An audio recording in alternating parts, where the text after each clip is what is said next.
Join us each week for some booze-free banter about life without booze. If you're entertaining the idea of cutting back your booze by a day, a week, a month, or for the rest of your life, we would love for you to tune in. Buckle up and come along for a ride that may just change your life. Please note that some of the conversations we have may be triggering. Please reach out to your local support service in Australia. That's Lifeline 131114. Psst. Hey, Maso. Psst. Hey, Breeza.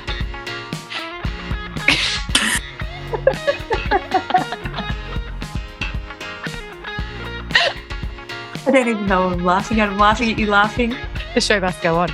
Altina has a delicious product called Sangria. It's delicious. It's vibrant ruby bubbles inspired by their love of all things Spanish. And how much do we love Sangria? So good. I've already smashed it. Look at the colour. It's just so delish. Oh, it's so good. And you like it lukewarm. Yeah, I just have it like room temp. Yeah, room temp. Have it over ice baby. Ice love baby. It. It's so got good. A little zing as well. I love it. It's just tasty. Look out. The display's falling down. You know how some drinks are like, you'd say they're summer drinks or winter drinks. I feel like Sangria is both. All-rounder. All year rounder. All year rounder. Thank you so much, Altina, for your support. We love it. And without your support, we wouldn't be here, would we, Maso? No, sirree, Bob. So, thank you, Altina. Support Altina. They support us. We love them. We love all their drinks. Thank you, Altina. Yes. Thank you. Maso. Breeza. I feel like I need to do a drum roll to keep in theme with the podcast we've just recorded. And I'll do it on the mic. Oh, how good. Good. Do you want to say who we've just had on? You can today. I've been hogging it. Are you sure you can hog it, have you? I've been a bit piggy on the guest introduction. Guest pig. Look, I feel like he's our mate now. He is. Don't you reckon? Absolutely. We're going to zip out and get tattoos. It's BFFs. We've just had the best banter with Drew Charles. He is the author of After Party. You would have heard Maso and I banging on about After Party book in previous episodes. How good's the book, Maso? So good. And you'll hear us bang on about it. It is. We have dog-eared and marked pretty much every second page. I was about to say it is. Because we were like, we want to read that bit out, but it just got out of control. He may as well have just got on and read the whole book, really. We did ask him in the potty, actually, if you could read the whole book. Audio book. Come to you from Booze Free Bants. He has just... So he's actually got a doctorate in literature. Yeah. So can write. Can write. He's a wordsmith and a half. And this book is just going, it's going to change lives. He got right on it. He was a rock and roll rock star, wasn't he? Yeah, he was a drummer in a band called Pretty City, travelled the world, went to South by Southwest. He's done it all and really tied someone to the He did. Yeah, to like next level, like OD situation. And he's just so generous with sharing his story and how he's pulled himself out of that, and he's now sober. He's now sober, yeah. And he's nearly 3 years, is it, Maso? I think he said. Yeah. 3 years. Yeah. Incredible. Yeah. He's based in Melbourne, so he did it throughout Melbourne lockdown. Yeah. And obviously being in the industry he's a bloody musician. It's that party culture. So he's got through that. He's breaking barriers. He's kicked in the glass ceiling. Yes.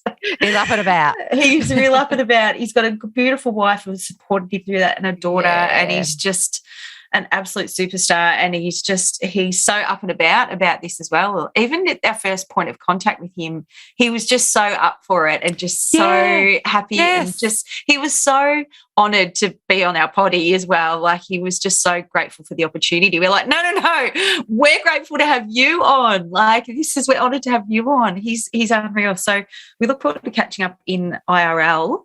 Totally. We are so going to. Yeah. I'm excited for that. And you need to get this book. Buy it on Amazon. We'll talk about it at the end, but it will turn up the next day. It was super quick. After Party. Get your best listening eyes. Get your best reading eyes. Across it. Onto After Party and get your best listening ears over this potty. Let's bring him in, Maso. Here he Charles. is. Here he is. Maso, I think we need a drum roll before we introduce our guest. Yes, we do. We should have got Drew to do it. Have you got any drumsticks there? I do, actually. There's somewhere around. Give your own drum roll. He's got them. He's got them. Oh, how good's that? Sorry, Maso, that's shuttle over yours, mate. That's fine. He's the profesh. A big, warm, booze-free Bants welcome to our guest. He is a husband, a dad, a doctor, a musician, an author, a bloody good author, that might I just add. He's a world-class drummer, an avid surfer, golfer, and baker of cookies, which I'm interested in that part. A big warm welcome to Drew Charles. Welcome to Booze Free Bants with Buddies. Hi, guys. Thank you so much for having me. It's a real pleasure to be here. Now we need the symbol. But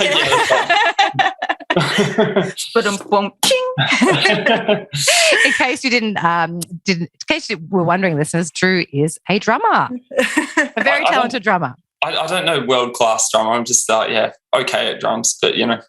You're playing it down. You are playing it down. Well, Drew, you've heard the potty. You know how it rolls. We're just going to throw you straight in the deep end with a shame story. Let's do it. You gotta have shame on your name. Shame. Oh, God, which one? I've got so many. The juiciest one. Juiciest one? Oh, probably, okay.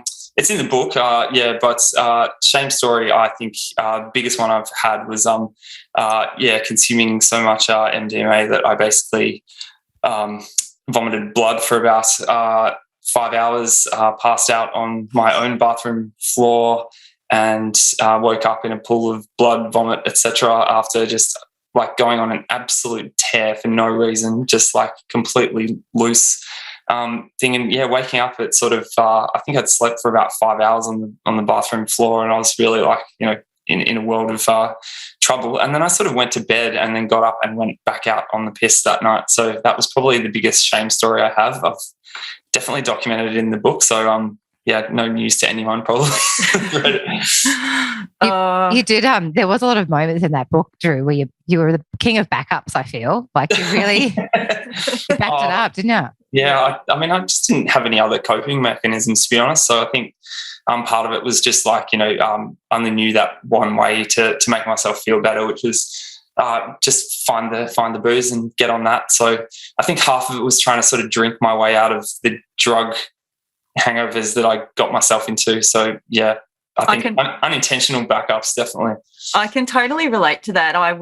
You mentioned it in your book actually about the only way you got through a hangover and a come down is to drink, and that's I was on that for a long time. It was the only way, and loved it. Yeah, that's right. And I guess some of it, is like the alcohol sort of kicks in some of the remaining drugs floating around your system or something like that. So it sort of like re-energizes you a little bit in a strange way. But then it's just delaying everything to the, further down the week. And so I think over time you're just delaying it further, and they're just issues that you have to eventually come to terms with at some point. And so it all crops up, eventually somehow.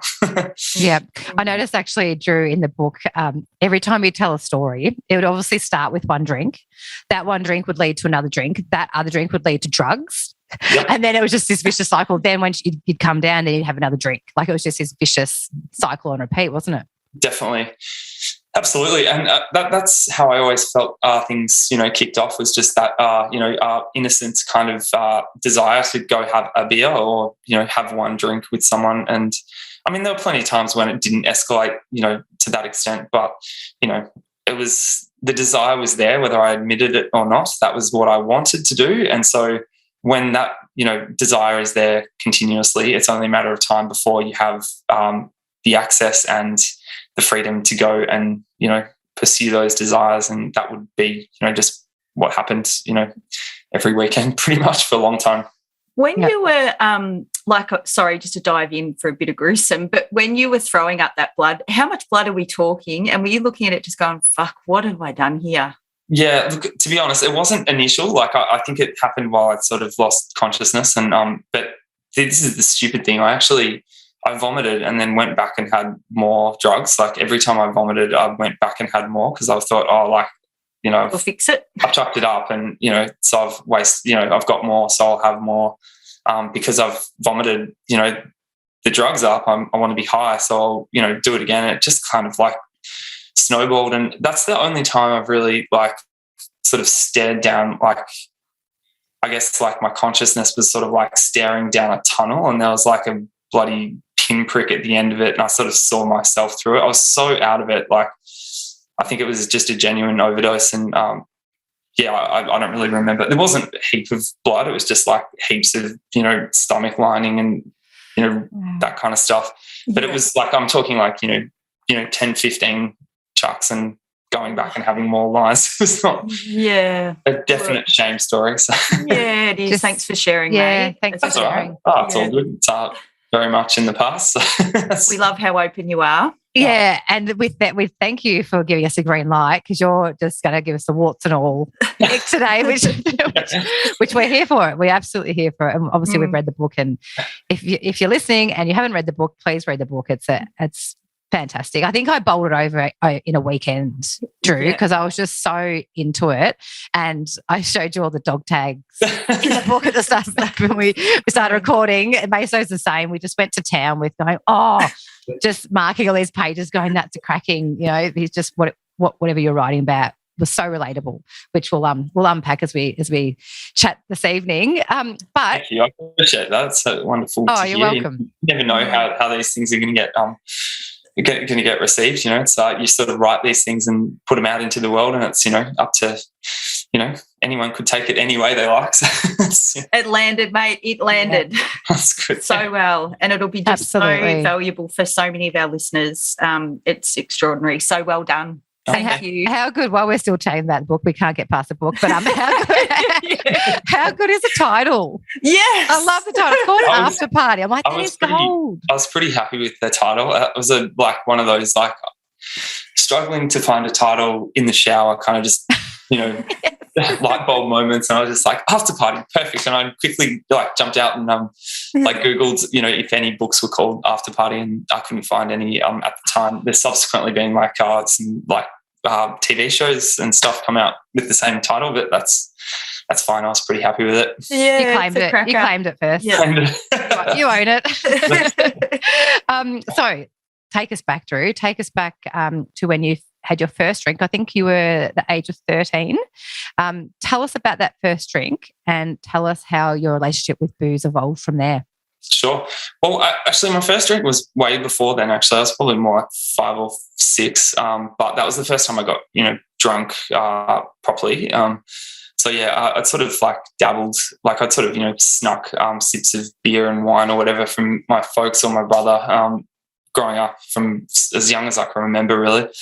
But yeah, when I was 13, that was my first kind of proper experience with the drug, I guess, the drug aspect of alcohol. So we nicked a bottle of whiskey from my parents. It was a fairly easy operation back in those days. Sort of closets or whatever with no locks on it or anything. It was the 90s. It was a bit looser.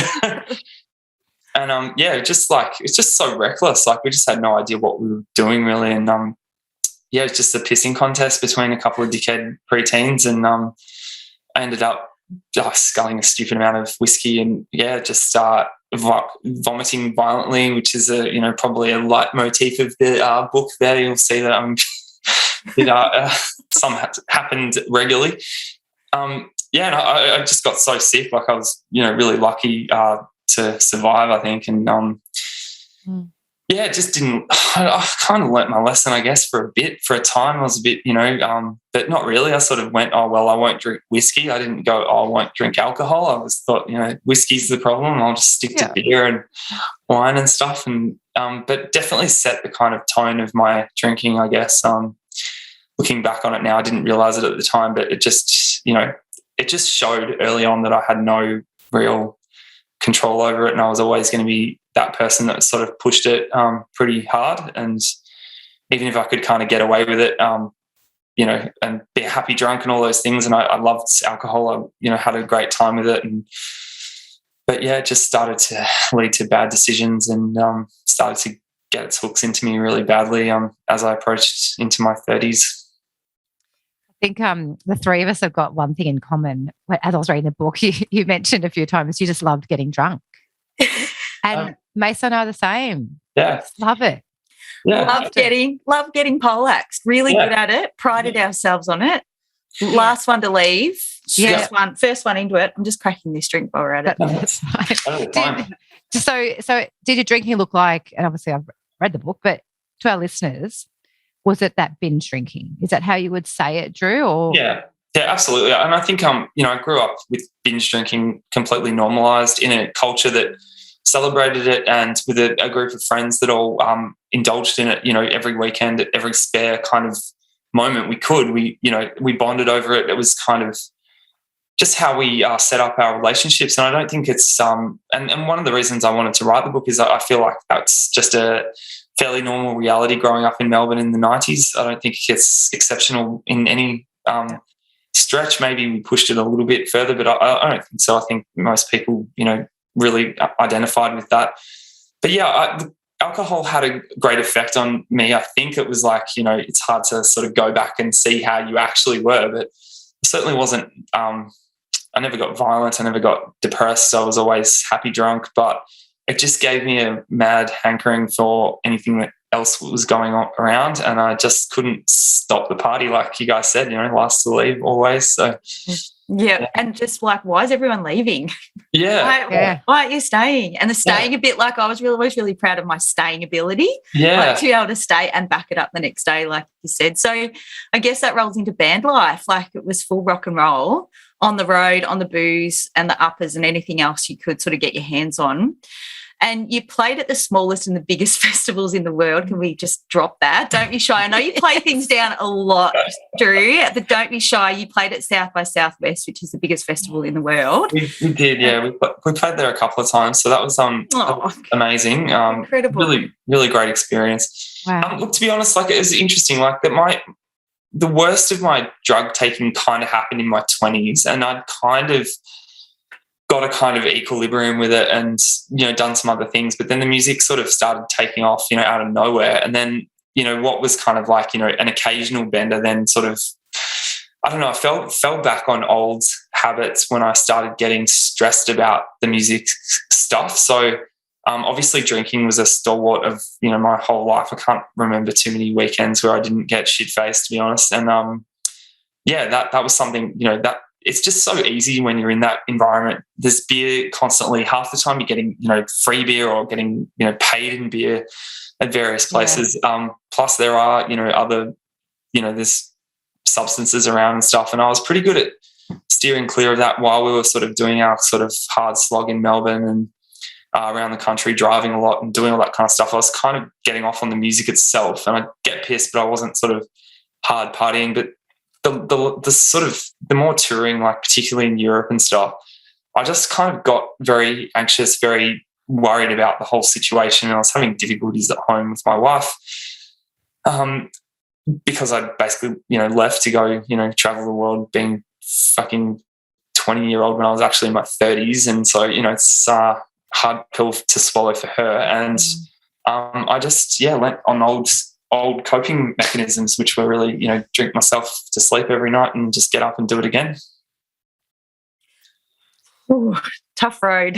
Tough road. Can you give your band a shout out too, so our listeners know who you're talking about? Yeah, sure. So the band was called Pretty City. We're no longer, we broke up basically, but it was a great band. I do downplay it, but it was good fun, and we had a lot of good times. So that's good.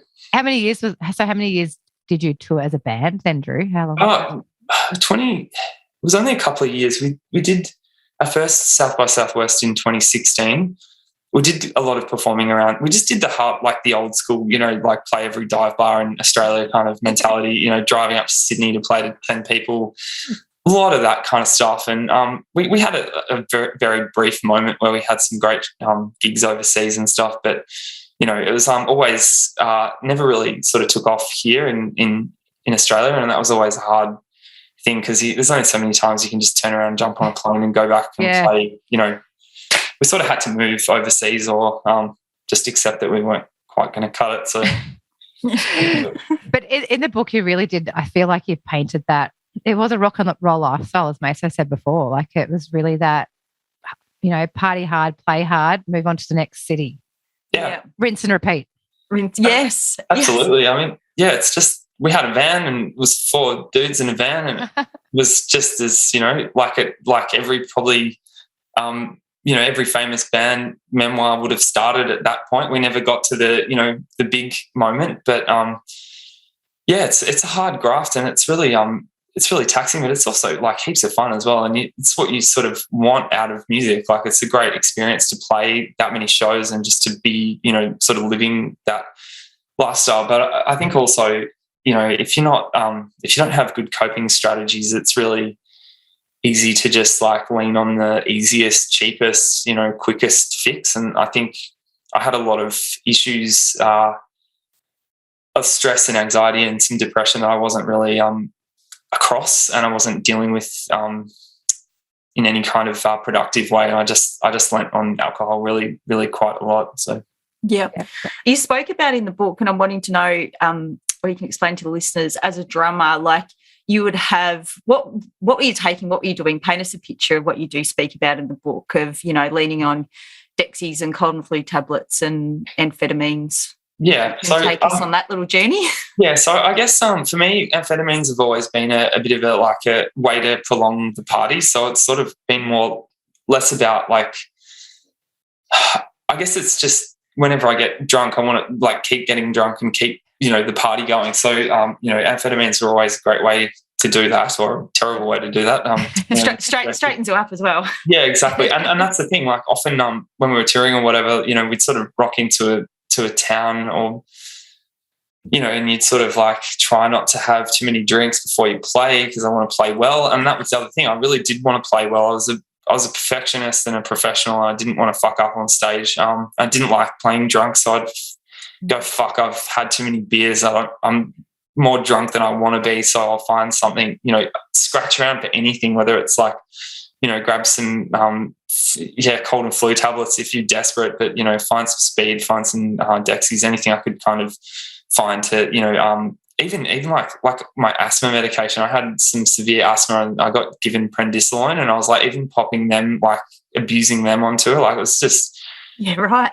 Yeah. Like my dad takes them. It's for medical reasons. It's bad. Pretty close to speed. It's very, anyway. Yeah, so, and whatever you can get your hands on. Exactly. And a lot of it I was kind of keeping from my bandmates as well. Some of them, I was trying to sort of like keep a lid on a lot of it, but so they were often not implicated in a lot of it too. So was that because you were ashamed, Drew, or why were you hiding it? 100%, yeah, totally. And I also didn't want to be like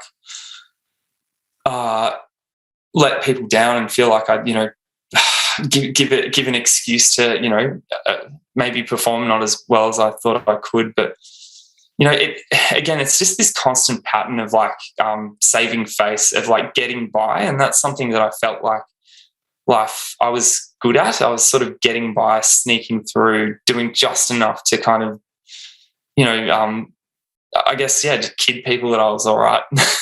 Yeah. Did you find when you were trying to find that little upper, whether it was amphetamine, whatever it was to get you up before, if you couldn't find it, did that just pique another anxiety for you as well? Like, yeah, it did actually, for sure. But then I just like, smash like a can or two of Red Bull, or just like anything to sort of like just re-energize myself and get the focus back. And I guess like I'd done it enough by that time that I knew that the band, like we'd been playing the same set for bloody ages, so I could have done it in my sleep, and I could have done it, shit face. I did do it shit face many times. But, it was partly my own personal anxiety about that, to think, oh shit, I've had one too many beers, I need to like so it's all a bit of a spiral. But but then the stupid thing is that like you get off stage and you've gone, oh wow, that was a great show, how awesome, let's get fucked up with the locals, and then it's 5 o'clock in the morning and you've got to get up at 7 and drive to 8 hours to the next town, and you're in that whole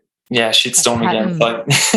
So it's an exhausting lifestyle, isn't it? Like, it's literally is not sustainable. I came home looking like absolute crap. I felt terrible. I was like, it took a really good, solid detox. And when I got home, it was really interesting because I sort of thought, I'll just go back to normal.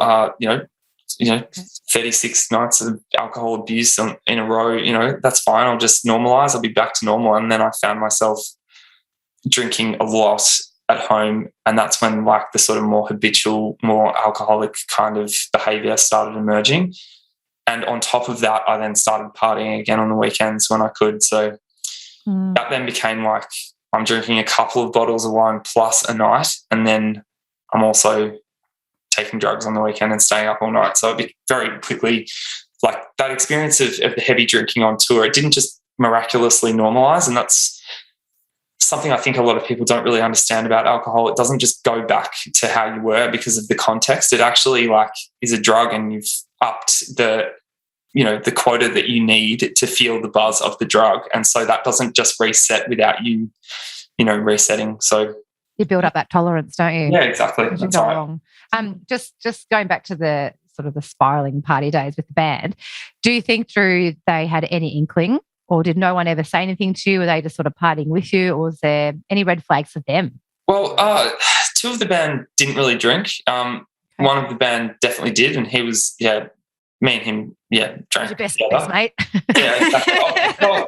He was, we're all close. Like we're all, brothers basically. I mean, it's just how you have to be for a long time. But I definitely, there was frictions. There always are. It's like, brothers. It's like a relationship. Yeah, exactly. But it definitely kind of, I don't think it may not have, I think they would have known for sure. And I certainly, the bloke I was drinking with, he 100% knew because, we were doing it together, and we were, I was probably like twisting his arm a fair bit as well, which I feel terrible about, of course, because, you need a partner in misery. So you need an enabler. I know. Yeah, exactly. Pick us. Yeah. But look, we just also were in that mentality of you just do what you have to do to get through everything. And yep. So it's an extraordinary lifestyle that you're living over there, being on the other side of the world, touring bands, like away from your family. That's a lot. Ben Lomas we interviewed today actually, and he spoke about, he's a comedian, and he spoke about the booze that he had during his set, and it was, probably about 10 standard drinks. And he spoke about when the show finished or the night was over, that's when the party actually started. The real drinking actually started. Was that the same for you as well? Even though you probably had a normal drinker's night, just 100%. prior, like setting up and then the party starts after the show. Exactly. And that's the trap, I think. Like, you have a set up beer to, loosen the nerves, and then you have like at least 3 or 4 drinks through set. And I'm talking like pints. So you'd have like, 10, 15 standard drinks like by the time you finished. But, you sweat it out and you get the adrenaline going, and then you pack up and you're all ready to go. And then that's when people want to kick on with you. And, that's basically what we did. And I mean, I've done tours where it wasn't like that, where it was much more sensible and, didn't sort of drink to excess. But by the end, I was like, I was snowballing massively with alcohol, and it was a whole bunch of shit that I wasn't dealing with emotionally, that I was just drinking away and, numbing. Yeah, exactly. And I didn't realize I was doing it. I thought I was just being, fun-loving party guy from Australia, and I totally wasn't at all. Not an uncommon story. Yeah, exactly. And you are so generous in your in the book, Drew. You share so many stories. In particular, some of your rock bottom moments. There was one story in there. I think it was your sister had come to your house, and you were in a drug-induced panic attack. My heart went out for you when I was reading that. I was just like, I just really felt for you in that moment. Was there, I suppose, over all these hectic moments, was there one compelling event that made you go, that's it, that's enough, line in the sand, I'm done with alcohol? Yeah, I mean, that moment was pretty bad because I was panicking so much, and I'd had so much bloody LSD. I was fucked off my head, and I really just like couldn't calm down. And I was worried also because I'd had a bunch of coke and other stuff, like of taking Valium, and then I was, petrified I was going to have a heart attack, and just like panic stuff. And I really needed my sister to come and help me out there. And I sort of tried to cook, and I burnt myself and all this stuff, like just like classic, really like sort of stupid behavior. But I think that it wasn't so much a rock bottom moment, but the moment that sort of made crystallized that I wanted to get sober was that last bender I had, which is the last time I've drunk and the last time I've had anything, which was I'd done like 10 weeks of sobriety, and I was like really enjoying it. And I was really feeling quite on top of it. I thought, yeah, I've cracked this whole sobriety thing, like 10 weeks. That's huge. That's more than I could have imagined. And then I went to a music festival, and I just didn't prepare. I didn't do anything that that had got me through that previous 10 weeks. And I just had one drink, and I just, like wake up 36 hours later, and I'd had cocaine, ketamine, mushrooms, acids, beers, MDMA, everything. And I just felt so bad. Like after the 10 weeks of sobriety was enough to start feeling really physically well. Mm-hmm. And I just couldn't believe how bad that cocktail felt the next day. And it was such a bad timing. Like I went to work and I was freaking out and sweating, and I was just like, this is this old me back with a vengeance. And I just, at that point, I was like, I don't care what it takes to do this. I'm doing a year, and I'm just going to do it. And I don't care if I have to sit there and, by myself in the dark for a year. I'm just, I was really resolved to try and do it the way, one Unobia kind of said to go about it. And just like, is this that moment of like realizing that I didn't have any idea about how to do it properly, and to stop like scoffing, and to stop like, thinking I know better, and to just like be vulnerable and let it like assume that I know nothing and let someone else tell me how to do it. And I think that's one of the hardest moments to do, that to accept that you're out of control and you need help. It's really difficult. Well, your wife was at that festival, wasn't she? No, she wasn't. No, she wasn't. No. Must be another one I was thinking of. But I mean, the courage you showed in that moment to know that you couldn't do it on your own, and know that you needed help from, various people, tools, whatever it may be. That's a super brave act. Yeah. Yeah. I mean, 100%. It is. It's really scary, because it does, that level of vulnerability does mean, and that was another thing that I sort of promised myself. I said, no secrets, no bullshit, no more like lies, and, just actions, just like do it. Like, don't make false promises to people that you can't keep. I just kept it to myself and just like made a silent commitment to myself to just act and let the actions be the key. And that was the impetus for writing the book. I was like, what can I do to help like myself get through those patches? And I started, writing about it and posting it on the private Facebook group, and just sharing my story, because I figured that if I'm going through this, someone else is too. Maybe we can, connect and be, help each other through these patches. And I was amazed at the response. It was really amazing. I think that helped me so much to keep going with that process of being vulnerable and being open and not bullshitting. So yeah. And what year was that, Drew? What year was that? That was in 2019 or end of 2018. Sorry. So I'm coming up for, I think, 3.5 years nearly. So that's extraordinary. Well done. Well done. Just before I ask this next question, I'm wondering, like, having been a mad festival goer myself, didn't mind it, and I hear all that cocktail of drugs that you had, do you ever look back? Do you look at that now with filth, or do you look back at that fondly and go, that was a good time? It was the aftermath that was putrid. Like, where's your head at with how you felt about your mind being altered and all the high of that?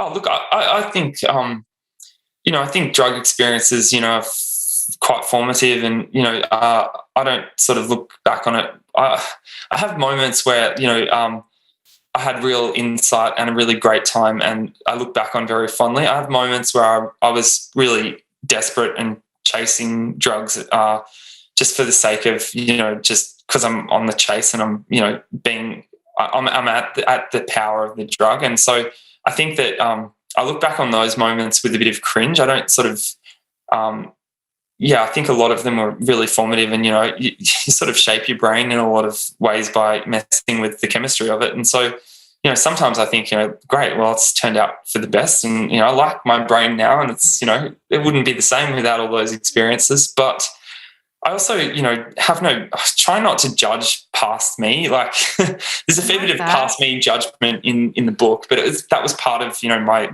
processing the first year of sobriety. I'm trying to not, you know, look back and judge, you know, me, how I was then. And I certainly don't judge other people for what, you know, where they're at or what their enjoyment is as well. I didn't get sober to lord it over anyone else. It was, you know, really about myself and, you know, what I felt comfortable with my life. So, you know, yeah, I don't really judge. And I actually went to that festival that I had that last bender at. It was kind of like a full circle moment.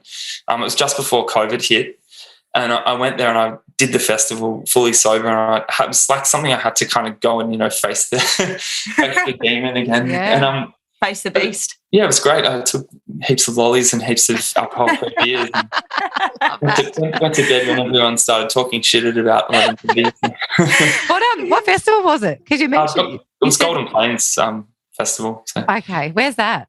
It's in Meredith. Yeah. Yes, because you kept referring to regional Vic. I'm like, I bet it's somewhere around here. Yeah, it's Meredith. So yeah.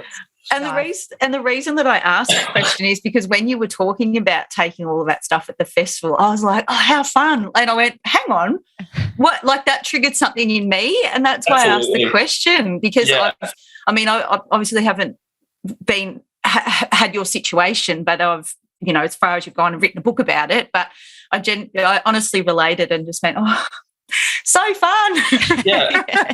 I think I mentioned it in the book. Like, when I was reading Quitlet, you know, when I was starting off, I sort of like had that moment where I was like, fuck, I'd love to go party with these people back in their drinking days. You know, like, that's really not the Couldn't message. that be something we could do though? Like, just one little go, just get us all together, just one little time. We've all had those thoughts through. Yeah, exactly. And it's like, you feel guilty for having them, but yeah, you've got to not, like, it's totally natural. And yeah, I do look back on those moments, you know, fondly and stuff. And but you can, this is the thing, like, with not, you know, judging, you know, previous you, it's all done already. You can't change it. But at the same time, like, it was sort of working or not for you at that time. And you know, drugs are fun. It's just that you know, I just can't do them recreationally. I can't, you know, I'm just not that kind of person. And so I'm working with myself rather than against myself, you know, pretending I can do anything moderately, because I'm just not a moderate person. There you go. I'm extremist. One extreme to the other. All or nothing. So then, with your 1 year without booze, is that private Facebook group still alive? Where's that at? 1 year no beer. Yeah, that's What did I say? 1 year without booze. Same. 1 year without beer. Go. It's the same thing. Yeah, they're still operating. They're expanding. I think they're a UK-based organisation. Yeah, you sort of sign up and do a challenge. So they do more of it. It's less of the kind of, you know, permanent sobriety, more of like, you know, do a challenge, do like a 28-day challenge, a 90-day challenge, or a year. And through the course of doing that year, I just didn't want to go back. So, yeah, I tried AA. I tried a few things at the start, and I just kind of wasn't ready to hear what was probably the truth. Yeah, no one wants to hear that. Yeah, it's just a hard one to hear, you know. It is. So, actually, I want to know, how did you get onto that group as well for a start?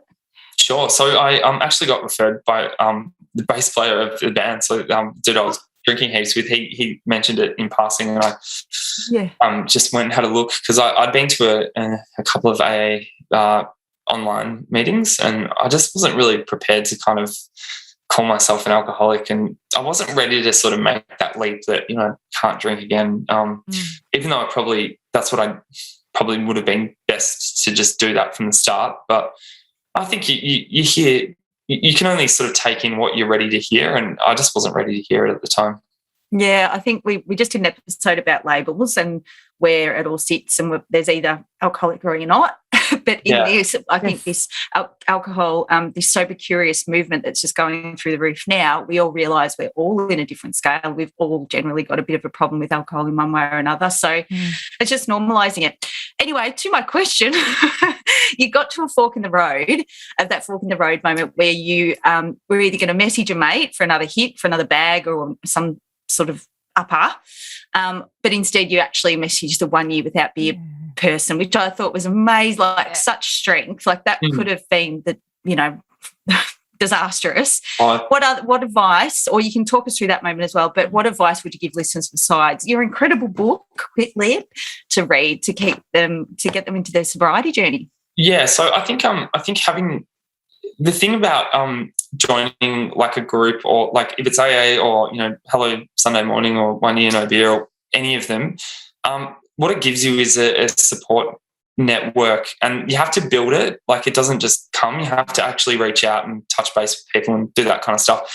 But I think forming like a little network of people you can, like a sponsor, that kind of idea, that someone you can message in a moment of weakness, because there's so many moments that along the sobriety sort of journey, particularly in the first couple of months, where it could go either way, and it's really on the edge of a knife. And it's like one way is full bender town, the other way is like you wake up, you remove yourself from the situation and get to your next day. And it's really, it is cliche, but it is one day at a time. And so like each time you make that decision, it just strengthens your mindset, your behavior change, everything gets strengthened.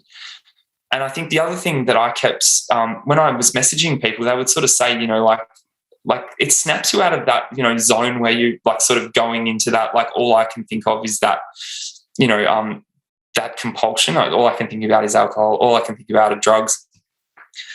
Speaking to someone who says, is that really, can you just leave, or just gives you some like very pragmatic advice. It snaps you out of that, like the sort of zone of the chaser, and you can kind of make a slightly more rational decision. That I did that so many times in the first year. It was crazy, and so much of it was just removing myself from the context that was triggering me, or just writing it out for 20 minutes. And I had a gig at the SB, beautiful sunshine, beers everywhere, and I was just like, I need to have a beer.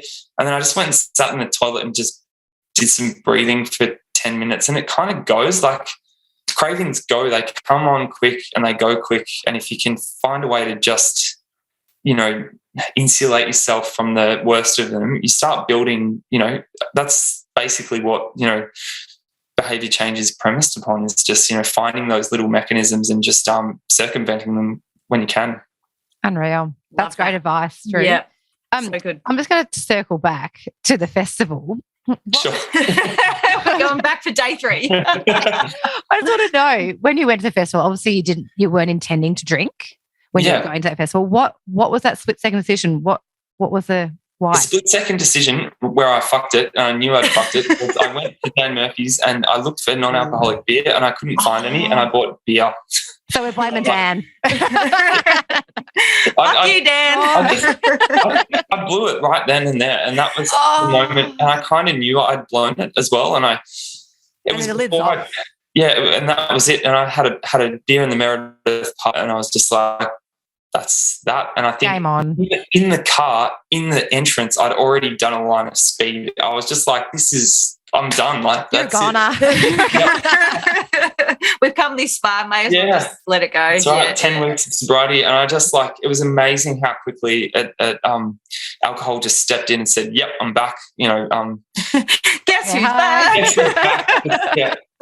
Can't get rid of me. And I hate to admit it, but I think even now, you still get temptations and you still get the odd cravings. They're nowhere near as intense, but I still feel like if I was to, kid myself that I can have one drink, I think it'd be just straight back to where I was. So that's, same. Not. Same. Extraordinary insight there. You wrote in the book, Drew, about the first time you played the drums at a gig sober. Take us through that, because I was it was a really warm and fuzzy. It was good. It was petrifying. I had to it was a tiny little crowd. It was an old bar or something. It was like 10 people there, and I just absolutely shat myself, because I was like, I've been doing this for years. you know, if not like, you know, super drunk, but definitely at least, you know, a couple of beers. And, you know, you don't realize how much maybe you were drinking because of that stage fright. Maybe that's always been there. And then, you know, I didn't recognize it. And I just, you know, lent on the only thing I knew. But it was an amazing experience, actually, because I had to kind of like think my way through it. And that was very awkward because music's not a great thing to think your way through. Like if you're thinking of absolutely everything you're doing, you're bound to like, you know, come off really clunky and, you know, stilted and sort of, you know, but then I sort of kicked into gear and, you know, the adrenaline kicked in and the muscle memory kicked in. And I was like, oh yeah, that's right. I've been doing this for like 20 years. I'll be all right. I'm good here. Yeah. And then I really enjoyed myself. But I also noticed, making mistakes and sort of correcting them as I was making them. And that was something I never would have done when I was drinking. I would have just powered through and gone, yeah, I'm awesome. I didn't make any mistakes. No, I'm making heaps of mistakes. That perfectionist coming out in you. Yeah, just have to catch them before anyone else notices. I'm sure they didn't. So when Party Boy Drew became sober and you started telling friends, you know, people in your circle, what was their reaction like? And we often, when we speak to our guests, we often hear that people lost mates and they're just like, can't get those mates back. What was your experience like when it came to telling people? Yeah, I think, I'm not sure if I lost mates. I definitely lost drinking buddies that I always kind of maybe thought were drinking buddies. My close mates sort of, don't know if they sort of were on board or not, but they've sort of, you know, they're still my friends, you know, which is good. So I haven't lost like a ton of friends, but I definitely lost those people that were like, you know, actually drinking buddies. And I think it definitely brings into like, into focus who is actually a friend and who's just there for the drinks and the misery spiral. So I think I was quite lucky. I mean, I've got a lot of friends that I've actually, you know, had them my whole life. So they were quite supportive. There's still, you know, you have to accept that you're taking yourself out of everyone else's favourite pastime though. And, you know, I don't pretend that I'm going to like go to the pub every weekend and watch footy with everyone. It's boring. I don't like being at bars. It's shit. You know, watching other people get drunk sucks. And I think just through your sobriety journey, you have to come to terms with that and start to find the people that want to do the things you want to do and find the contexts that work to maintain those friendships and obviously compromise. You know, I still, you know, do go and see people at you know, venues and stuff. I just leave it real early. Get a good night's sleep. Bounce out of bed the next day. Nothing wrong with that. Yeah. Actually, a little bit. There was actually a little bit in the book. Have you got the book there, Drew? I do, yeah. Oh, do you reckon could you read a little bit for us? Sure. Fine. And the reason why I selected this page, well, there's actually a few, as you know, there's a few pages I was selected, but this one in particular, I read your book when I was about, I reckon I was about I was probably 9 months. Yep. Sober. And I was really white knuckling at this point, Drew. Like I was really craving booze and I was missing it and I was romanticizing about it. And I was reading a book like, this is the universe is giving me a sign here. Like seriously, the timing of it was unbelievable. So it was number page 162 and it starts in I think it's the third paragraph saying at just over 8 months sober. Can you just read that to the end of the page? Yeah, sure. Thank you. At just over 8 months sober, I began to wonder how I'd ever get past the fleeting pangs of romance about partying. They'd sneak up out of nowhere and I'd be tempted by the images of all the good side of partying. But these were, in reality, incredibly dangerous, tragic scenarios. How many wild, reckless parties happen before someone doesn't make it through? I really don't want that to happen. I can only control me, so I removed myself from them. But the weight of history and habit looms large, and my brain still wants those instant gratifications that seem to have left indelible traces that I will probably carry with me for life. Maybe that's the answer. I'll always have a little piece of me that wants chemical oblivion. But that doesn't mean I have to listen to it, let alone dignify it by acting on it. I have a bunch of stupid thoughts I ignore on an hourly basis. Maybe booze and drugs just become another of those daily lunacies I chuckle about as I turn away and continue my more meaningful pursuits. Oh, That hit home massively. Thank you for reading that. No, that's fine. All good.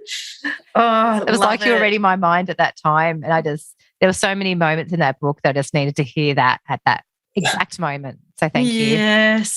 And look, that's why I wrote it. I wrote it for people in their first year. I felt like the quick lit I read personally was by people that had been sober for decades or years, and that was great, and it was so helpful. And I'm not sort of like critiquing their books or anything, but what I felt wasn't there was the kind of like that raw day to day. Like the first year's full on, and it's it's the year of firsts. You do your first everything, your first trips out, your first, weddings, parties, funerals, lockdowns, whatever they are, and, it takes a lot. I just wanted to write something that sort of like was more in that mindset. And so that was kind of the motivation for the book, was to speak to the people like yourself in that moment, walking you through, holding your hand, sort of going through that year, because I felt like I really needed that when I was going through my first year.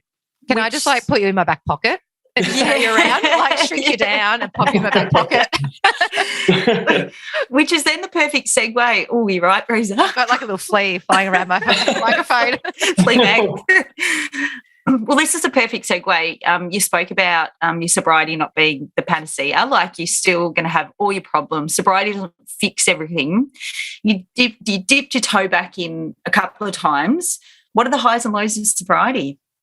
Yeah, highs and lows of sobriety are really having to face emotions without blunting them, and that is very scary at times. Because, now talking to me. Yeah, and as you guys probably well know, that the emotional roller coaster is real. And I remember I was sitting at work listening to some classical music like a nerd, and I burst into tears like in front of everyone. I was just like, I can't control my emotions at all, and I'm just sitting there like trying not to be seen, crying at this beautiful music. But so there's the highs and the lows, obviously, and I think confronting nerves, anxiety, fear, doubt, heartbreak, all those kinds of things, sober is so fucking scary. And you don't realise how much of it we bury in our culture, with booze.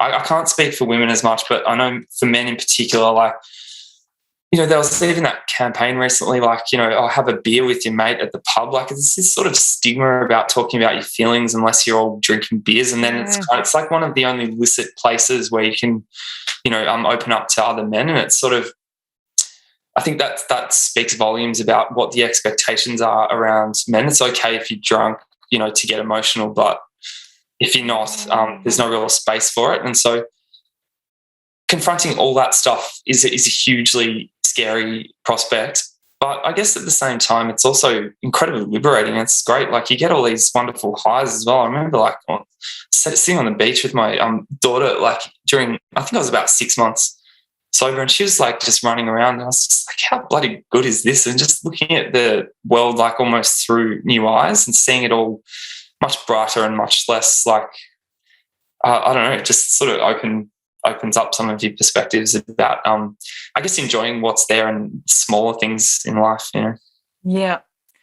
Well, I guess if being sober was easy, everyone would do it. That's very true. Yeah. No one wants to tackle their problems, so drink it away. We've been doing that for so long. Exactly. And that's totally normal, and it's totally normalized. And I don't think anyone should feel guilty about it, or it's certainly not exceptional, but I think it's one of the main deterrents that I see with sobriety is that, eventually something happens, as it does, life happens. And then we get confronted with that thing of oh shit, I don't have any coping mechanisms to deal with this. So I'm really struggling to not drink because that's the only coping strategy I have. And so I think one of the battles is to try and build a few coping strategies. And I can't speak highly enough of getting some professional help in the early days of this, and it helped me so much. And part of the recommendation from my psychologist was to document things and journal things. She heard me sort of explaining things in a very sort of literary fashion. She sort of said, why don't you, write them down and, express your ideas that way. So I think it's about finding, a way in which you can kind of process things that works for you, however that looks like. Dear diary. Dear diary. Some people just get it, put on the running shoes and, run marathons and shit like that. Can we go back to your book and I'll get you to read page 196, which sort of ties this in as well. Yep. Where you start, it's about the fifth paragraph down. All I know is this, if we stop.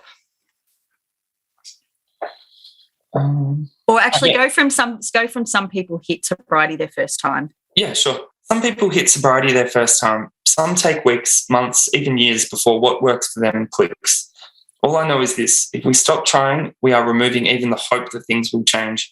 If we try and fail, we at least have skin in the game. We present ourselves the opportunity to succeed. If we give up trying to pick ourselves up, to dust ourselves off, to strive for those faint, distant promises of a better, happier, healthier life, then we are consigning ourselves to the misery that we all too intimately understand is the only legacy of alcohol. It is bottled misery. It wasn't always, but that's its end game for me now. It may not be like that for everyone, but it is for me, and it may well be for you too. That's really for each person to discover for themselves. Having a stint of sobriety may well be the only way in which to discover what power alcohol really has on us. Oh, touche. Touche. That got me good. I'm like, yes, because I think so many people put so much pressure on, and I have done in the past too. Like, this is my however many goes I've had at sobriety, and the first time I was like, I'm never drinking again. This is 10, 12 years ago when there was no such thing as quit little support groups, or that wasn't a thing. Like I said before, you're either an alcoholic or you weren't. So, I think we can be, and this is what we are in the potty as well. It's all about inclusion, and whatever your relationship is with alcohol, whether you're all on it, all off it, keep dipping your toe in and out of it, but just giving yourself that little opportunity to be healthier. I think it's amazing, and I love that. Thanks, Drew. Yeah, that's it. And I think, how can you, one of the things, one of the tough questions I asked myself when I was doing all this, I was like, well, how would I know what sober is? I've never really done it. So I'm judging other people on their life, and I've never actually given it a go. So maybe if I, tried it, I would have something to compare it. And I think for the people that are a bit unsure or not, wanting to sort of launch into sobriety, I think that's where set yourself a couple of months or set yourself some kind of challenge just to see what it's like. So you've got some kind of comparison to drinking. You may find that it's better, it's worse, Sorry, I cut you off. You put some really strict rules initially. You removed yourself from lots of social events in your sobriety. Can you touch on that? Yeah, sure. So I'd sort of, I guess that 10-week stint had kind of showed me that sort of sitting on the sidelines, and I was just waiting for I was just hanging to get back in the game, really. I wasn't really serious about it. So I thought, if I'm going to have a go at this, I need to actually stop pretending that I can just do what I was doing but without booze. It's not going to work. You have to make some compromises, and I just had to cancel some things, and I stopped playing for a couple of months, and I stopped going to the pub. I just said no to stuff for a while and just tried to get some just get a bit of momentum before I put myself back out there. And I think that it's really wise, and it's something I see way too much is people just try almost like a challenge to people, to naysayers, to go, yes, I'm still fun, yes, I'm still awesome, I can do everything I used to do when I was drinking, but you actually can't. That's not the name of the game. The name of the game isn't to just do everything you did before but without booze. The name of the game is to figure out what you like doing without alcohol and do that. So that was when the penny dropped for me, that it was I don't actually just want to be sitting in pubs drinking soda water. I want to be going and doing stuff that I like doing that doesn't involve alcohol. And that was a massive moment for me. And it took quite a long time to discover that. So you have to try. I've never heard that. Hey, Maso. Mic drop. Light bulb moment.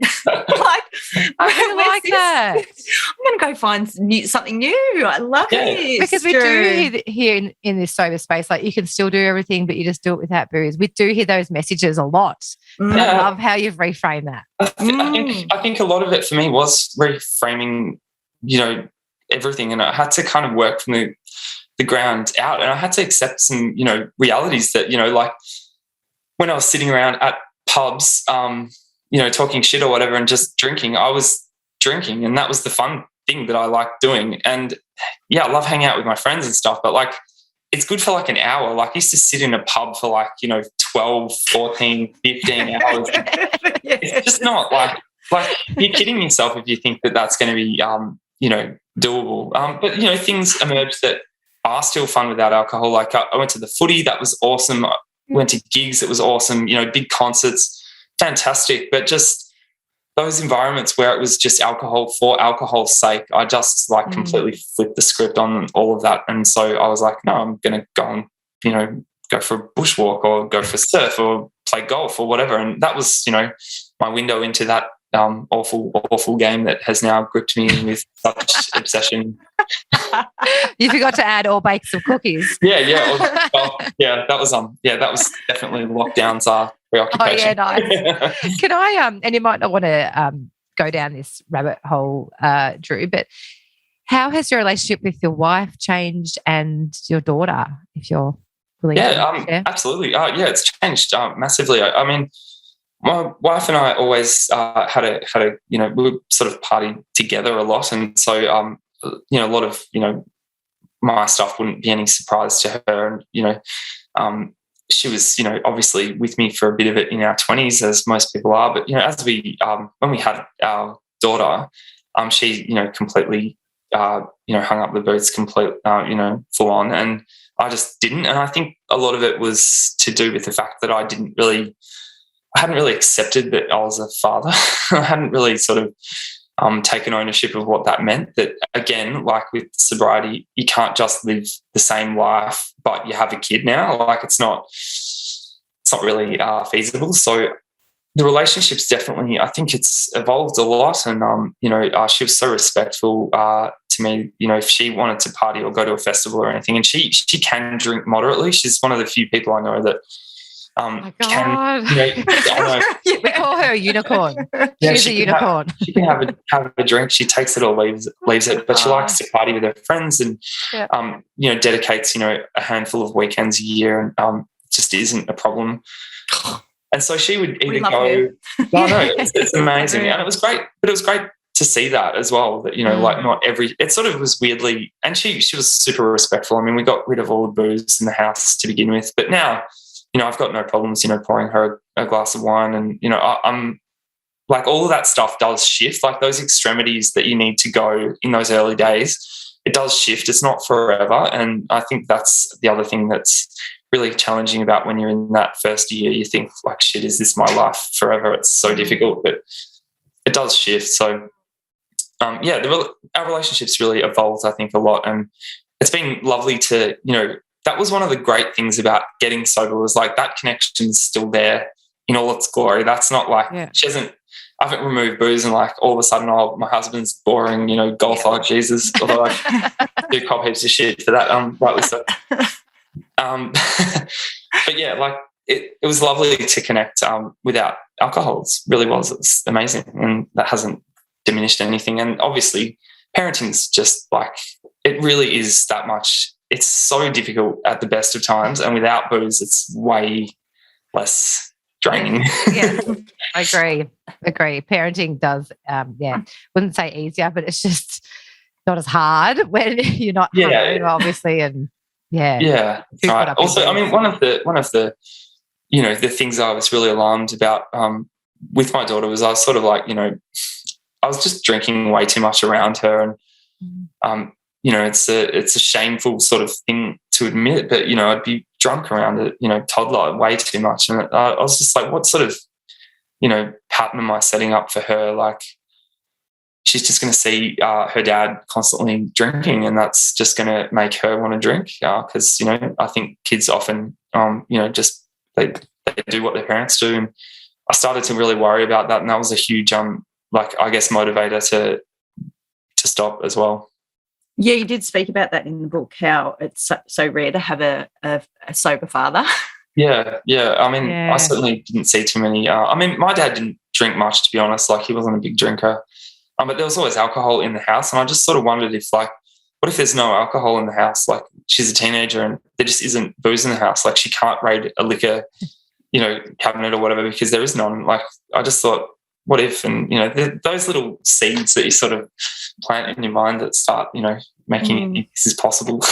It's so funny. Most guests that we speak to, Drew, have always got a story of raiding their parents' liquor cabinet. Yeah. We're no different either. So I feel like it's almost a rite of passage. Yeah, I think it was. And I think we all, took it in turns basically to, draw the short straw and go be the thief. And it just wasn't, and even like, I mean, I didn't get in that much trouble for it really. I mean, like, it was a lot at the time, but when I look back on it, I just think, shit, I don't know. What can you do? It's sort of almost like a bit funny, or it was like treated as a joke or something, and I thought, yeah. You realise you could have gone a bit harder earlier. Yeah. Didn't get in so much trouble. Yeah, that's. Are you slightly a little bit envious? And has there ever been an element of, I'm not going to say jealousy or awe, that your wife can moderate and be able to go to those festivals? 100%. Yeah, absolutely. Yeah, definitely. Yeah, I mean, you're always kind of tantalized by the illusion of moderation, and but the reality is some people can do it. My sister's another one. She doesn't drink a lot and has just doesn't really like it. And what a jet. I do sort of, you do. You get jealous, of course, like it's human. But then again, I sort of go, again, flipping the script, I'm sort of like, yeah, but I've been like totally addicted to shit and now not. And so, yay me. Yeah. Power to you.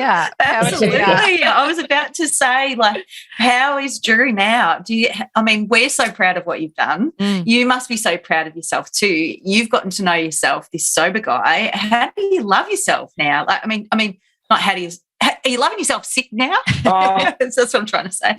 Not really. I mean, like, I'm super proud of what I was able to accomplish, and I really want to, like, help anyone else like who I can, and that was the main reason to write the book.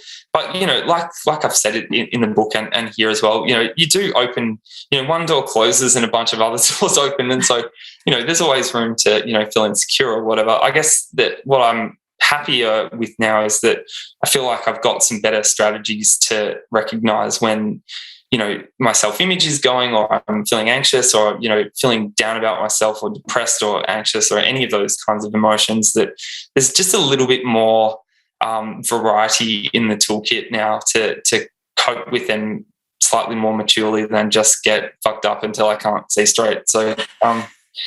That's awesome. Love it. Psychologists, right? You are literal, like literally. You're speaking about stuff. Now, before we sort of start winding this app up with a few more segments, I'm not sure what the etiquette is when you ask an author if they can read the last page of their book. Is that a thing, or is that just a no-go? No, that's totally fine. I said to Mason, spoiler alert. I mean, we've already given it away, so yeah. I said to Mason, I really want him to read that last page, just like gold. Then she's like, Breeza, you can't ask him to do that because, like, it's a spoiler alert. I'm like, people will forget. They'll forget. They have to read the whole book. Well, I guess the ending is, he gets sober, it's not no surprise. The end. That was 208. Sorry, Maso. No, I was just going to say, just before you do as well, because we're greedy and we're extremists, is there a part, if you got a favourite part in the book that you love as well? We're doubling up because we're double dippers. Can you read that to us as well? Because we couldn't choose. I haven't read this since I put it out because I sort of like, I'm so absolutely petrified I'm going to find a typo or a spelling mistake or something. So I'll have to have a think. All clear. Yeah, all clear. All clear. That's true. We've looked over it for you. So, where did you want me to read from? So I reckon take it from "If We Sit on the Sideline," second line. Yep, sure. Right down to the very bottom, if that's okay. Cool. Settle in, everyone. Grab a cuppa. If we sit on the sidelines and watch drinkers like envious kids dying to get back in the game, it's only a matter of time before we throw ourselves back into that game and get chewed up and spat out by alcohol all over again. We have to change the game altogether. Create one where there's just no room for alcohol, where new ways of being take over from old ones, where we change the script, change the rules, leave it out in the cold like it's done for us more times than any of us would care to count. We get bogged down in the minutiae of daily life, the boredom, the drudgery, the stress, the chaos, but pull back for a second and think about the absolute miracle that you are, about the irreplaceable collection of atoms that you are, about your ultimate significance as the eyes through which we collectively know our place. Even more miraculous than your mere existence is the fact that you all, every single one of you, are capable of taking control of your consciousness, your divine gift, back from the clutches of a really potent drug that erodes our sense of wonder at ourselves, a drug that erodes our confidence and fills our head with feelings of worthlessness, shame, guilt, and depression. It doesn't matter what day, hour, minute, year, or decade you find yourself on this path to reclaim mastery of our consciousness. The fact you are willing and able to wrestle back control of your divine gift is miraculous. Everyone reading this, however you decide to do it, whether you blip, reset, relapse, moderate, or never drink again, everyone, absolutely everyone, should be proud of yourselves. We're all on the same team and we are miracles. Oh, Thank you so much. Can you just read the whole book to us now? There's something special about an author reading their book. don't out you loud, reckon? isn't there? Yeah, it's amazing. Thank you so Massive vibe. much. It's my pleasure. It's really nice to be able to read it, actually, having not read it for a couple of years now. So it's kind of nice. And Did you how have any proud? favourite? I was going to say, how proud's your daughter going to be when she picks up a copy when she's old enough? I hope so. Yeah, I hope so. That was, always in the back of my mind that I thought, Yeah. I hope she's not, ashamed of her, ex-alcoholic dad, but you never know. I'd be very proud. Incredible, the journey you've been on, Drew, and to document it all and be so giving to your audience. You've got an absolute gift and you're very generous. So thank you. Oh, my pleasure. The way you write, it's just extraordinary. Thank you. The doctorate. Did you have a favourite part in the book that you wanted to share with us as well? Yeah, I've just opened up randomly to chapter 7 and remember writing this. So I'll write it. It's one of the poems that kind of introduces oh God, these poems. Yeah, got me. poems, They're so they got me. amazing. it's chapter 3. Oh. Sorry. No, not chapter 3, sorry, chapter 7. I've earmarked this as well. Same. We wanted you to read it. Yeah. Oh, that's good. That's good. We're on the same page. I remember writing this after I think I was walking down King Street. So you probably, I was shit-faced walking down King Street and sort of got home and wrote this. So quite a lot of the poems I actually wrote drunk or Off your head. some of them I didn't. Obviously, they were more kind of I guess from the outside looking in, and some are from the inside looking out. But I can't remember this one exactly, but I'll read it for you. Yeah. The reveler's shame, red wine-stained lips and yellow fingertips, conversations on repeat, talking, everyone's talking, no one's listening, everyone's speaking, over and over each other, over themselves, over history, over time, tripping on speech, tripping on limbs, slurred words, stories on repeat, empty bottles, heady smoke hanging, dancing in the evening air, people everywhere, no air, only heat, humid, dank, city grime gets under fingernails, gets under eyelids, flows into lungs, seeps into blood, escapes through sweat, hearts quicken, pupils dilate, empty promises pull us in. The descent, down through blue stone stairs, through cellar doors, past neon signs, away from the open star-filled sky, low ceilings where glasses clink, registers ring, cash handed over, gone. The recompense for our loss of time ends up in filthy toilets, flushed, gone, repeat, back on the street, lights blur, eyes squint, bustling, a city's exodus in the small hours before dawn, drivers ferry the victims of inebriation's grip, the thankless tasks, repeat. Neon starlight, the tree-lined streets soften under the first licks of sunlight's dawn. A brief moment of silence, brief refrain, no people on the dead-end streets, just the lost children of the reveller's delights, the reveller's curse, the reveller's shame, repeat. I mean, it sounds like a horror movie, doesn't it? Yeah, it does, doesn't it? And that's just a Saturday night. Yeah, and it's so. I'm pretty sure I did.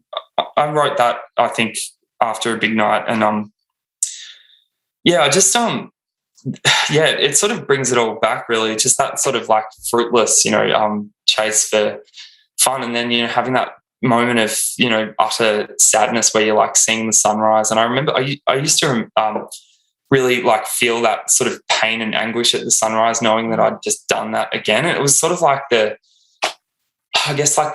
sign that you sort of blown the night again, and you're seeing the sunrise from the wrong side. And it was really interesting. I woke up for a sunrise just this week, actually. It was really beautiful. I was like, how nice is it to look at a sunrise without the shame? And I sort of still had that, like that very old trigger of like, oh shit, I've done it again. I had to sort of catch myself and go, no, I woke up and slept. It's cool. I can just enjoy this for the beautiful thing that it is. Yeah. Did you find that like when the sun was coming up, I started to see the first light, I'd be like, oh no, it's this time. And then all of a sudden it'd be like 9 a.m. and you just that time. And it's a shitty feeling. Yeah. It is. I found it really depressing, but at the same time, like it's sort of that, it's like that, again, like those decisions, we talk about, like that was so often the decision that was like, well, I'm sad that the sun's rising. It's time to either have more drugs or go home. It's sort of like am I going to make a day of this, or am I going to go home and admit defeat? And it's a strange one, but like, I guess, in sobriety, you're presented with those like, knife edge challenges all the time. And we were drinking as well. And I think that, so many times I could have gone home at, 3:00, but, turned into 3 p.m. Yeah. Because when you see that sun come up, you're like, oh, mate, can't deal. Keep going. Get it. Yeah. Make it go away by pickling your head a bit more. Yeah. I get it. Oh, great job, Drew. This is so good. Could talk to you all night. But I've got a few more questions. Sure. On the wind down, did you actually, before we go on to sort of the quizzes and the text regrets and the recos, did you have anything you wanted to add for the bulk of the pod? I don't think so. I think we've covered everything I usually like to talk about. So it's a real pleasure to talk to you both. So thank you so much for having me. It's lovely. You've been an absolute treat. So the quiz, the little questions that we asked, sorry, now I've got to find them. I had them here. No, I don't. Oopsie daisies. Stand by. Talk amongst yourselves. I've heard the questions, so you better be ready to fire back your answers, Drew. Yes. Sorry, pardon me. All right. So besides yourself, who is the best drummer in the world? Best drummer in the world's Roger Taylor from Queen. Oh, I love Queen so much. Hands down. Yep. Yeah, love that. And besides your band, who you've previously been part of, if you could put the perfect band together, who would be in the band? Just Queen. I love Queen. They're already perfect. They are. Yeah. Iconic.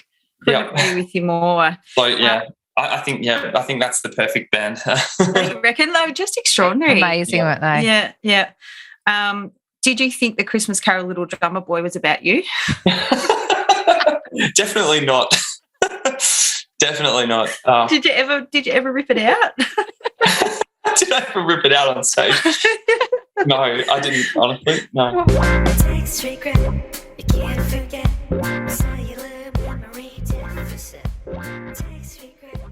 I had to think about this, to be honest. I was actually, so in my early 20s, I was a massive tech rejecter, not by any choice or anything, just by, I'm just a late adopter, as they call it. What do you call it? A tech what? A tech rejecter. So I didn't have a mobile phone until I was like 24 or something.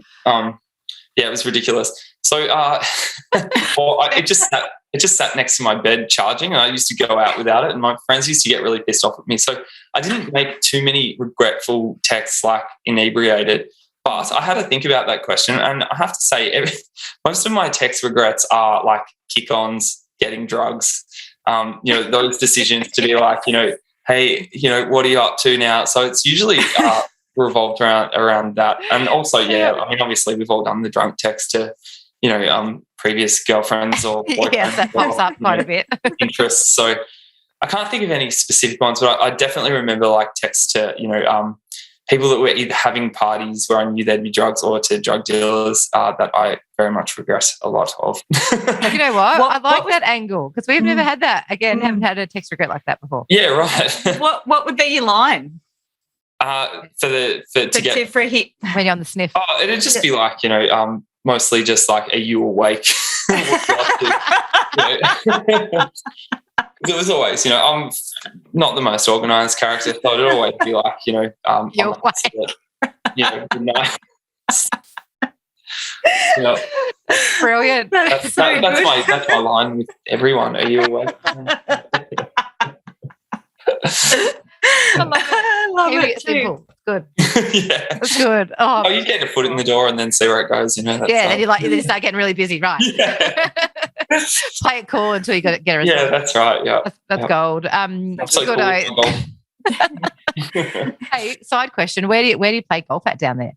I play golf down at Flinders, actually. Yeah, so that's my local course. Is that? Oh, okay, yeah. Because my friend's brother is a CEO at Rosebud. Oh, right. No way. Yeah. So if you want to get on the greens, I'll pick you up. Absolutely. Might pick you up on that. Here's a funny story. I'll text him. Are you awake? Yeah. One of the things that we didn't sort of touch on, but like sporting clubs are like real dicey for being sober, and it's a bit of it's a thing. And like I played I played for Flinders like independent sites, so you go around to other courses and you play in a team and all this shit.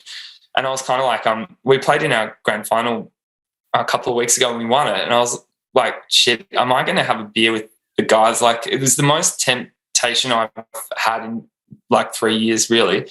And it's so weird that these things pop up in the weirdest places. You think like, oh, why the hell would you, tempt you? I've been out, playing gigs and all this other stuff that's way more, associated with alcohol.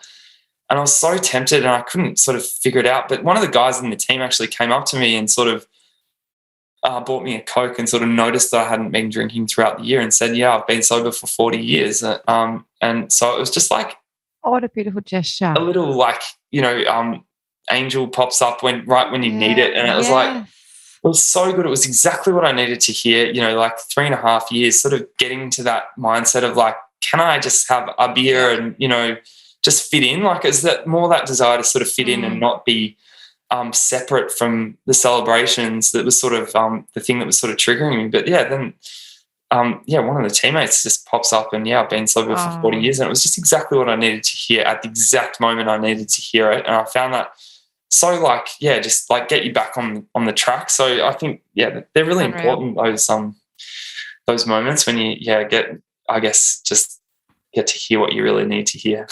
That's awesome. Yeah. Love that as well. It's time for the recommendation of the week. If anyone wants a recommendation for some good AF reading, I strongly recommend Freddie Bennett's book, Starting at Zero. It's unreal. Fully recommend that. I haven't read that one. Inspiring. Freddie used to do Over the Influence, and he's branched out on his own mission now, but his book's incredible, and he is such an inspiring guy. He's gone down the path of like, ultra marathon runner, just like crazy feats of physicality, and just a super inspiring guy and a friend. And so I strongly recommend that as a wonderful book. He's based in New Zealand, yeah. He's at the French. Yeah, he's English, but he lives in New Zealand. Right. Yeah.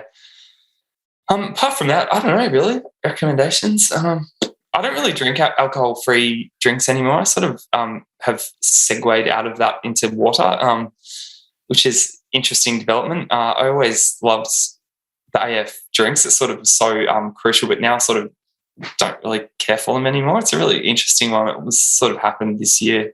It's taken many years, but so I don't really have any. That's really interesting you say that, Drew, because I was like obsessed with them in the, probably the first 6 months of my sobriety.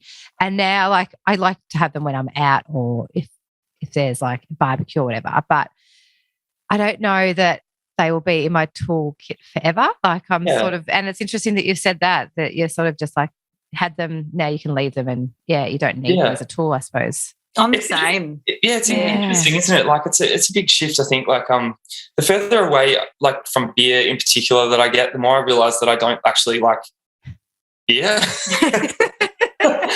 Like just not that nice to drink, and I'm much happier with soda water. So it's funny that you sort of like you do, but like you said, it's such an important tool initially, I think. So I'm a bit like crap on their recommendations on that side of. No, that's starting at zero. I'd never heard of that. So thank you. Even if I'm just the only one who's written it down, I'm sure our listeners have you heard of it, Maso? No, I haven't. But thank you. Yeah, it's a great reco, and I think even talking about they have drinks in that way too. I think that's important too, because I thought I was the only one that was like, because I went hard at them, like when I was just smashing like I would normally drink booze. It was the replacement, and now it's just sort of filtered out, which is nice. So it's good. I love having them there. It's, we've had the Altina Sangria tonight, which I really love. But I can, take. And I think it's crucial in capturing, like you said, that sort of, the sober curious kind of crowd. And I think it's great to show that there are alternatives to, drinking, and also that there are plenty of people who aren't necessarily like, trying to give up a problematic alcohol addiction. There's pregnant women, people driving, people on antibiotics. There's all kinds of people that don't necessarily want to drink, and it's got to be more part of bars culture to serve drinks that aren't boozy. And but I just have to admit, like of late, like I played a gig. It was only the second gig in like 2 years because of lockdown and everything. At the Tote the other night, I had a pint of soda water, and it was just like the best on stage drink I've ever had. I was like, fuck, that would have been a different world with all those tours if I just like actually drank something that was like hydrating, the sweat I was putting out, rather than alcohol making me sweat harder and Did you ever drink water? I never drank water when I was on the booze. Hopeless. I drink heaps of water afterwards, but like while I was actually on the booze, I'm like not eat and not look after yourself at all. And sometimes go 24 hours without food or water, and you think that's very stupid. You have no appetite on a bender. Appetite is gone. Yeah. Well, you're a bill of health now, mate. You look fantastic from the inside out. You can tell. Absolutely. So, where can we buy your book? How can we get on to? Tell us. Yeah. So because it's a US book, it's not actually in many stores. So probably your best option is to jump on Amazon AU. I noticed that they're running a bit low, but there's usually reprints. So I think it's also I think it might be stocked at Dimmicks as well. So just if you can't find it on Amazon, it's worth checking Dimmicks out.